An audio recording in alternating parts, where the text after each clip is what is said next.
এ কি হচ্ছে এটা? এইটাই হবে।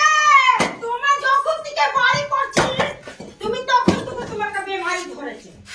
আমাদের বাড়ির সঙ্গে করার সময় তখন এ আছে, বাবু আছে। দেখো যা করবে করো, আমি নাম দিলাম। হ্যাঁ, ঠিক। ये 16 का कल पड़ा हुआ है, ये नहीं टूट रहा है। ये नहीं टूट रहा है, किसी को बुला के तोड़ने होगा। এটা কেন তোড়ছো? হ্যাঁ, এই কাজ কোন আইনে তুলছো? এটা কেন তোড়ছো? তোমাদের সমান আমরা করতে বাধ্য নই। হবে। তোমাদের সমান আমরা করতে বাধ্য নই। এটা 6 ফুট রুল আছে, 6 ফুট রুল আছে, 6 ফুট রুল আছে, কমপ্লেইন কেন করেছো? 6 ফুট রুল আছে, 6 ফুট রুল আছে। আমার 1 লাখ টাকা। আমরা রুল মেনেই করছি। 6 ফুট রুল আছে। না না করতে ভিডিও হবে। করি ছুড়েগা। এই এই একদম ভাঙবে না, একদম তোড়বে না। হ্যাঁ, ভাঙবে, ভাঙবে। এটা আমাদের রুল আছে। এটা কেন করছো তোমরা? तोड़ ওটা আইটা হাইটে জি, ওটা হাইট কোথাও সেটে না।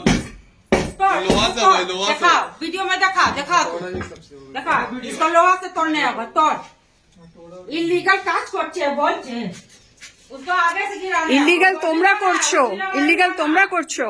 वो पिलर अभी बना এটা বানাচ্ছো তুমি লিগ্যাল করছো, তুমি বানাচ্ছো। অফকোর্স লিগ্যাল করছি, অফকোর্স লিগ্যাল করছি।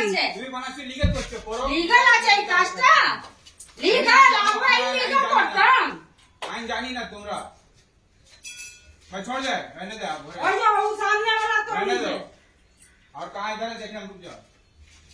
उधर करने का से खमाता है सब मुते मुते चले जाए मीटर पासे घुमु खेले এর হিম্মত আছে তোর সঙ্গে ঝগড়া করবে মুখে মুখে দিবে। নমস্কার, আমি বাসন্তী কর। আমি পেশায় একজন অ্যাক্ট্রেস। আমি হরিদেবপুর থানার আন্ডারে থাকি, সাউথ কলকাতা, সাউথ 24 পরগনা জেলা, কৈলাসখোজ রোডে। আমি 28 তারিখে বাড়িতে একা ছিলাম। সেই সময় আমার বাড়িতে বাউন্ডারি ওয়াল দেওয়ার কাজ চলছিল। আমার বাউন্ডারি ওয়ালের ওপারে 3 তলা বাড়ি, প্রহ্লাদ সাউ নামে একজন বিহারি ভদ্রলোক থাকে। তার ফ্যামিলি নিয়ে, এক ছেলে এবং ওয়াইফকে নিয়ে থাকে। ওদের দোতলায় ওর বড় ভাই থাকে, ছোট ভাই নিচের তলায়। কিন্তু ওরা কেউই এখানে থাকে না, শুধু প্রহ্লাদ সাউ ওর ফ্যামিলি নিয়ে এখানে থাকে। তা ওরা সবসময় আমাকে ভীষণভাবে নোংরা নোংরা ভাষায় কটূক্তি করে, গালাগালি দেয় আর আমাকে মারার হুমকি দেয়।